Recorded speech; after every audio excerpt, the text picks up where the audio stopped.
Hello everyone. In this video, we will try to read section number 6 of the Sale of Goods Act 1930. We have already completed up till section number 5, that is contract of sale, how made. In section number 6, we will try to understand existing good or future good. Existing is Vartaman, future goods is Bhavi Mal. What subsection 1 says, the goods which form the subject of a contract of sale may be either existing goods owned or possessed by the seller or future goods. In Hindi, it will be like वह माल जो विक्रय की संविदा या संविदा का विषय हो या तो ऐसा वर्तमान माल हो सकेगी जो विक्रेता के समा स्वामित्व स्वामित्व स्वामित्व या कब्जे में हो या भावी माल हो सकेगा. Wait a minute.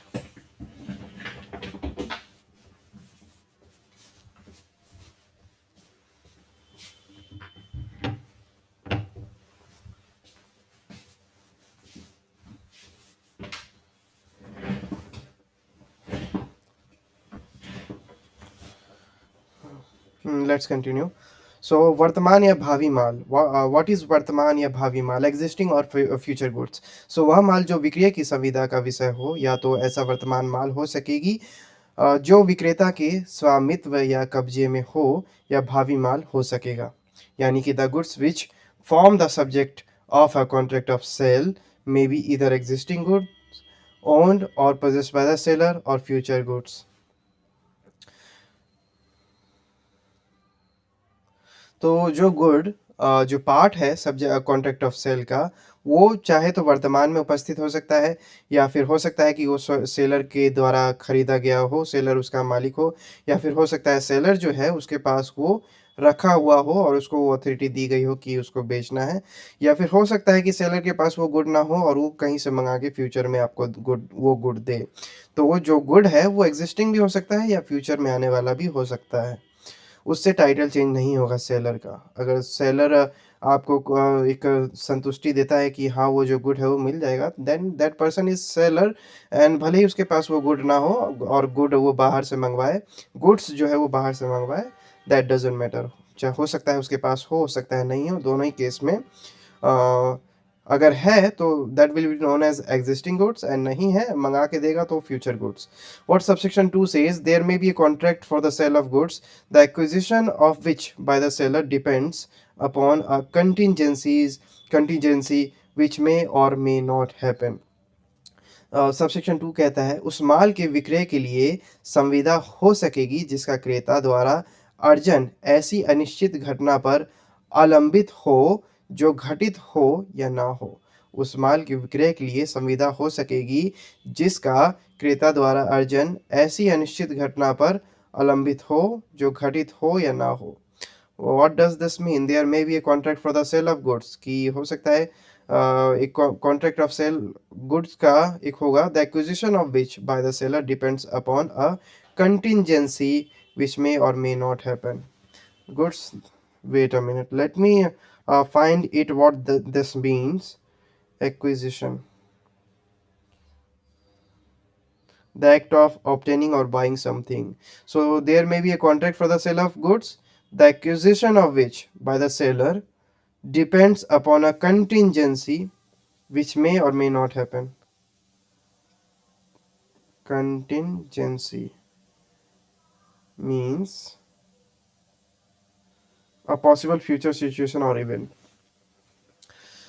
So there may be a contract for the sale of goods, the acquisition of which by the seller depends upon a contingency which may or may not happen. अच्छा, इसमें ये कह रहे हैं कि हो सकता है कि सेलर जो है उसके पास वो गुड ना हो और परिस्थितियों के हिसाब से वो गुड्स जो है उसके पास हो भी सकता है, नहीं भी हो सकता है. फॉर एग्जांपल, मैं दुकान पे गया और मैंने बोला कि मुझे फ़ोन का जो है टेम्पर चेंज करवाना है. अब टेम्पर तो उसके पास था लेकिन मेरे फ़ोन का नहीं था. अब वो कहता है कि अभी तो नहीं है, मैं कल देखता हूँ मंगवा के, अगर हो सकता है मैं पता कर लूँगा, अगर आ गया तो ठीक है, नहीं आया तो फिर तो मेरे पास नहीं होगा, फिर आपको कहीं और से देखना पड़ेगा. तो ऐसे केस में वो जो प्रोडक्ट है, वो जो टेम्पर है फ़ोन का, कवर जो है वो मँगवा भी सकता है, नहीं भी मँगवा सकता है, लेकिन कॉन्ट्रैक्ट ऑफ सेल तो हो गया है, ठीक है?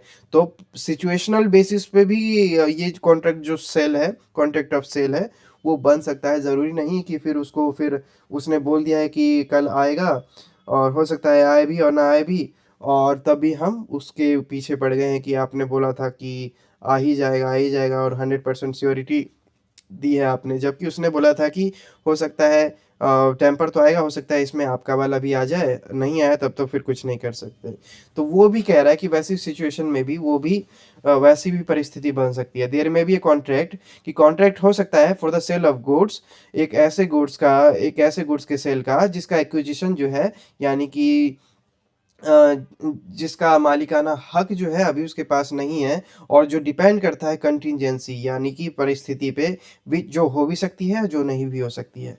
This was subsection 2 of section 6, which is titled as existing or future goods, which comes in the subheading of subject matter of contract, and which comes in the chapter second, that is संविदा की विरचना, यानी कि formation of the contract.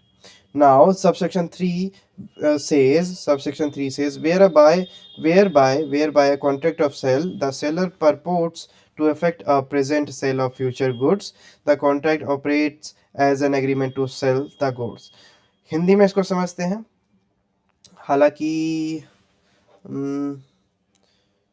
Hindi में ये कह रहा है, जहाँ की विक्रय की संविदा द्वारा विक्रेता का भावी माल का सांप्रतिक विक्रय करना तात्पर्य तात्पर्यित तात्परित परित तात्परित है, वहाँ वह संविदा उस माल का विक्रय करने के करार के रूप में प्रवृत्त होती है।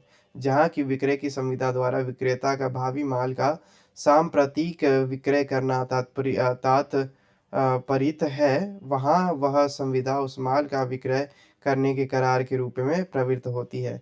Whereby contract of sale whereby a contract of sale the seller purport to effect a present sale or of a future goods, the contract operate as an agreement to sell the goods. तो contract of cell के द्वारा एक seller जो है वो ये आश्वासन दिलाता है कि जो ये प्रेजेंट गुड है, ये जो प्रेजेंट सेल है, ये फ्यूचर में होगा। ये जो प्रेजेंट जो भी प्रोडक्ट आप लेने आए ये फ्यूचर में होगा, तो वो हो जाएगा कॉन्ट्रैक्ट ऑपरेट एज एन, वो जो है वो एग्रीमेंट टू सेल में फॉल कर जाएगा।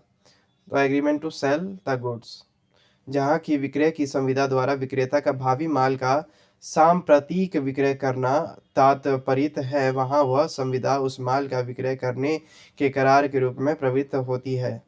Where by a contract of sale, the seller purport to effect a present sale of goods, present sale of future goods. The contract operate as an agreement to sell the goods. Whereby where by a contract of sale, जहाँ पर एक contract of sale के द्वारा the seller purport to effect a present sale of, what is the meaning of purport? Purport means चाहना ना।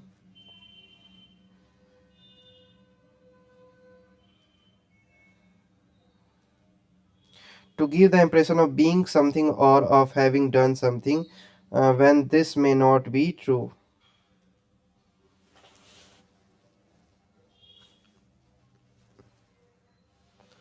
इसको समझने की कोशिश करते हैं, इतनी आसानी से तो नहीं जाने देंगे इसको।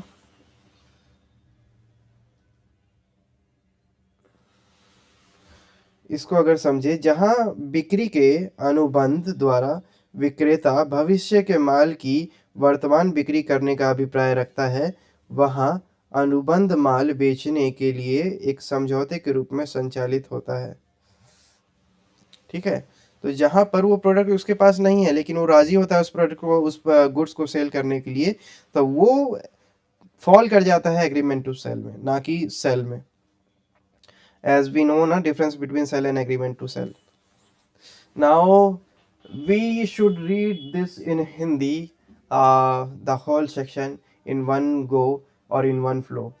Section 6 of the Sale of Goods Act 1930 says वर्तमान या भावी माल।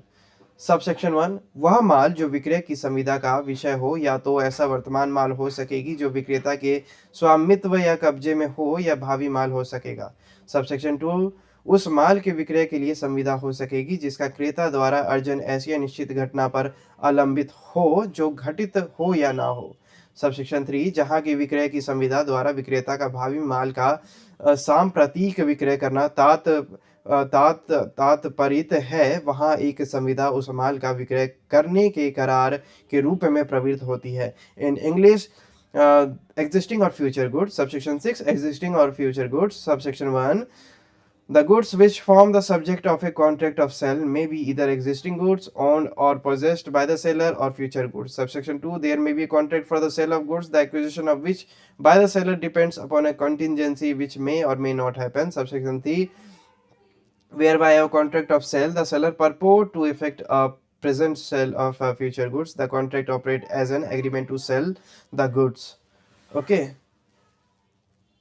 नाउ सी सेक्शन 7 संविदा के जाने के पूर्व माल का नष्ट होना। सबसेक्शन 1 सेज जहाँ की संविदा विनिर्दिष्ट माल के विक्रय के लिए है, वहाँ यदि विक्रेता के ज्ञान के बिना वह माल उस समय जब संविदा की गई थी नष्ट हो गया था या इतना नुकसानग्रस्त हो गया था कि वह संविदा में के अपने वर्णन के अनुरूप नहीं रह गया था, तो संविदा शून्य है। In English subsection 7 talks about goods perishing before making of contract. Perishing यानी कि नष्ट हो जाना। So goods perishing before making of the contract, यानी कि कॉन्ट्रैक्ट बनाने से पहले जो गुड्स है वो नष्ट हो गया हो। Where there is a contract for the sale of a specific good, जहां पर ऑलरेडी एक कॉन्ट्रैक्ट बन गया है किसी स्पेसिफिक गुड के regarding, the contract is void, contract void हो जाएगा if the goods without the knowledge of the seller have at the time when the contract was made, जहां पर सेलर को ये जानकारी नहीं थी कि उसका जो प्रोडक्ट है वो टूट गया है जब कॉन्ट्रैक्ट बन रहा था। Eight the time when the contract was made perished or become so damaged as no longer to answer to their description in the contract. Perished और बिकम सो डैमेज यानी कि नष्ट हो गया है या इतना खराब हो गया है, as no longer to answer to their description, कि जैसा उसका वर्णन किया गया था उससे वो मैच नहीं करता है, कॉन्ट्रैक्ट में जैसा उसका वर्णन किया गया था तो उससे वो मैच नहीं करता है, और सेलर उसके रिगार्डिंग उस प्रोडक्ट के रिगार्डिंग एक कॉन्ट्रैक्ट कर लेता है लेकिन सेलर को वो बात पता नहीं होती है, और ऐसे में वो जो कॉन्ट्रैक्ट है वो शून्य हो जाएगा, उसकी कोई इंपॉर्टेंस नहीं होगी, वो वॉइड हो जाएगा, क्योंकि उसका जो प्रोडक्ट है जिसके रिगार्डिंग वो डिस्कशन करके आया है कि वो सेल कर देगा, वो प्रोडक्ट डैमेज हो गया है। लेकिन खास बात यह है कि सेलर को इस चीज़ का अनुमान नहीं है कि उसका प्रोडक्ट डैमेज हो गया है, तो ऐसे केस में वो जो कॉन्ट्रैक्ट है वो वॉइड हो जाएगा। ठीक है, इसको फिर से रीड करते हैं हिंदी में, इंग्लिश में। पहले इंग्लिश में। Section 7 says goods perishing before making of contract, where there is a contract for the sale of a specific goods, the contract is void if the goods without the knowledge of the seller have at the time when the contract was made perished or become so damaged as no longer to answer to their description in the contract. इन हिंदी संविदा के जाने के संविदा की जाने के पूर्व माल का नष्ट होना। जहाँ की संविदा विनिर्दिष्ट माल के विक्रय के लिए है, वहाँ यदि विक्रेता के ज्ञान के बिना वह माल उस समय जब संविदा की गई थी नष्ट हो गया था या इतना नुकसानग्रस्त हो गया था कि वह संविदा में के अपने वर्णन के अनुरूप नहीं रह गया था, तो संविदा शून्य है। बहुत इजी है ना। उसके बाद सेक्शन 8 पे आते हैं। सेक्शन 8 सेज विक्रय के पूर्व किंतु विक्रय करने के करार के पश्चात माल का नष्ट हो जाना। विक्रय के पूर्व किंतु विक्रय करने के करार के पश्चात माल का नष्ट हो जाना। जहाँ की करार विनिर्दिष्ट माल के विक्रय का है और तत्पश्चात इसके पूर्व की जोखिम क्रेता को संक्रांत हो, वह माल क्रेता या विक्रेता की तरफ के किसी कसूर के बिना नष्ट हो जाता है या इतना नुकसानग्रस्त हो जाता है कि वह करार में के अपने वर्णन के अनुरूप नहीं रह जाता, वह करार तद द्वारा शून्य हो जाता है। इसको इंग्लिश में समझने की कोशिश करेंगे, हिंदी में तो उतना है नहीं समझ में, इंग्लिश में समझने की कोशिश करते हैं। What section 8 talks about goods perishing before sale but after agreement to sell. Good perishing before sale, कि गुड्स जो है वो सेल से पहले नष्ट होता है, लेकिन एग्रीमेंट टू सेल के बाद में, ठीक है। यानी कि एग्रीमेंट टू सेल, फ़ोन की बात हो गई है तो फ़ोन 3 दिन बाद आएगा, सेलर ने बोला 3 दिन बाद आपका फ़ोन आ जाएगा, तो एग्रीमेंट टू सेल हो गया। उसके बाद फ़ोन जब आता है तो वो टूटा हुआ होता है उसके regarding. So it is saying where there is an agreement to sell, जहां पर एक एग्रीमेंट टू सेल हुआ हो किसी स्पेसिफिक गुड्स के regarding, and subsequently what does the बाद में ना, and subsequently the goods without any fault on the part of the seller, की सेलर के गलती के बिना, सेलर के दोष के बिना वो जो गुड्स है तब नष्ट हो जाता है, या फिर ऐसा हो जाता है become so damage as no longer to answer to their description in the agreement. तो ऐसा हो जाता है, या तो नष्ट हो जाता है या फिर ऐसा हो जाता है जो डिस्क्रिप्शन में बताया गया था उससे मैच नहीं होता है agreement. Before the risk passes the buyer the agreement is thereby avoided. तो एग्रीमेंट जो है वो अवॉइड किया जा सकता है, वो शून्य हो जाता है, ठीक है। तो एग्रीमेंट टू सेल के बाद, अगर सेल के दौरान, एग्रीमेंट टू सेल के बाद लेकिन सेल से पहले अगर कोई प्रोडक्ट है जो डैमेज्ड है, तो वो कॉन्ट्रैक्ट जो है वो वॉइड हो सकता है, ठीक है। This is what section 8 is talking about. Now see section 9, कीमत कीमत अभिनिश्चित करना, कीमत अभिनिश्चित करना।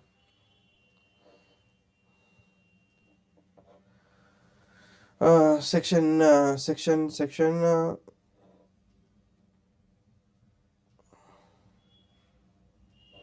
8 हो गया है, सेक्शन 9 कीमत अभिनिश्चित करना।